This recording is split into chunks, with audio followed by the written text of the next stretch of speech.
Degree చేసి ఖాళీ కూర్చొని ఉంటే మీకు గుడ్ ఆపర్చునిటీ అండి. ఇదేంటంటే టెలిపెర్ఫార్మెన్స్ అనే కంపెనీ అనమాట ఇది. సో బేసికల్గా అది కస్టమర్ సపోర్ట్ చేయాల్సి వస్తుంది మీరు. దీని క్వాలిఫికేషన్ ఏ గ్రాడ్యుయేషన్ సరిపోతుంది. శాలరీ వచ్చి 35,000 రూపీస్ ఉంటుంది.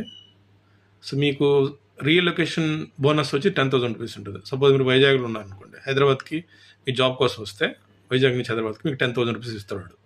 ఫస్ట్ 2 వీక్స్ మీకు హోటల్ స్టే కానీ మీకు ఫ్రీ ఇస్తాడు. మీరు హోటల్ రీయింబర్స్మెంట్ చేసుకోవచ్చు.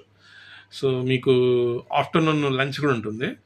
సో బేసికల్గా మీరు హార్డ్వేర్ నెట్వర్కింగ్ సపోర్ట్ అనమాట ఇది. హార్డ్వేర్ నెట్వర్కింగ్ బేసిక్స్ తెలుసుంటే సో మీరు కస్టమర్స్కి అసిస్ట్ చేయాల్సి వస్తుంది. లొకేషన్ వచ్చి హైదరాబాద్, శాలరీ వచ్చి 35,000 రూపీస్ విత్ ఇన్సెంటివ్ ఉంటుంది.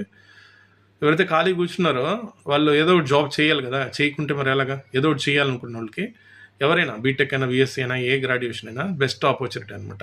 ఇక్కడ కోడింగ్ కూడా ఏమి ఉండదు. So customer support for technical support ఇది కూడా. మళ్ళీ ఇంకో కంపెనీకి ఐటీ కంపెనీ కూడా షిఫ్ట్ అవ్వచ్చు. Best opportunity. సో నేను లింక్ ఇస్తాను డిస్క్రిప్షన్లో, వెళ్ళి అప్లై చేసుకోండి.